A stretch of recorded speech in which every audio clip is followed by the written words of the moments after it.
457 years in prison for a man dangerous enough to be sentenced to a very manipulative and sinister individual who is a great threat even behind bars. Here is the story of Nikko Jenkins, one of the most terrifying prisoners ever. Years ago, Nikko went viral on the internet with his creepy appearance and gained fame with the legend that he killed anyone who looked at him. But how much of this is really true? And what did he do to be locked up for 450 years? Nikko's life was troubled from the beginning. He was a witness and victim of many traumatic experiences from an early age. And when we look at the lineage of this man, we see that he turned a city upside down for generations.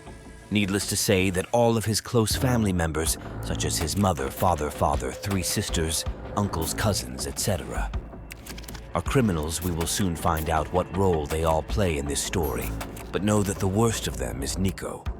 When he was 7 years old, he brought a loaded .25 caliber pistol to school. When he was 11 years old, he stopped attending classes regularly and was expelled from his friends' groups because he fought with everyone. When he was 13 years old, he learned what it was like to stab someone personally. I could not even cut an apple when I was 13 years old. Nikko got involved in gangs at a very early age and was sent to prison for car theft with 2 guns in 2013 at the age of 15. During his time behind bars, he continued to cause trouble and was tried in court for assaulting a guard and rioting in prison. The judge's decision in this court caused many people's lives to be ruined because instead of doing the additional sentences consecutively, he decided to do them at the same time. In other words, he did not receive additional sentences for other offenses and only served 10.5 years in prison. In 2013, he was finally released, but instead of changing his life, he committed consecutive murders, having learnt his lesson. If the judge had not shortened his sentence, the people he killed could still be alive. 11 days after he regained his freedom, he randomly shot and killed 2 people, Jorge Ruiz and Jackie Pena. The real shooter here is that he did it with the help of his cousin and sister. Both were shot in the head, and their wallets were stolen. 8 days later, he shot and killed Curtis Bradford, one of his old prison mates. The strange thing is that they were photographed together one day before the incident. Curtis was believed to be friends of Curtis, so the brothers set up Curtis and tricked him into thinking they were going to rob someone else a few days after this murder. Nikko was at it again this time. Raslaji pulled a woman aside and shot her 4 times. The victim was a mother of 3 children named Andrea Kruger, and a family member was involved in this murder. This time it was his uncle Warren Levering. In fact, his uncle told Nikko. There was one other person who helped his mother, Lori Jenkins. She was the one who bought him the first gun, and she knew everything that was going on soon afterwards. Nikko was finally arrested on a charge of intimidation when the cops put 2 deputies together. They realized that the murders were all connected to him just because the streets had moved on. From Nikko didn't mean it was over because he continued to behave strangely behind bars. In 8 hours of interrogation, Nikko confessed to all 4 murders and said that they were sacrifices to the Egyptian snake god Apophis. Yes, he said, the snake talked to him and told him to do everything.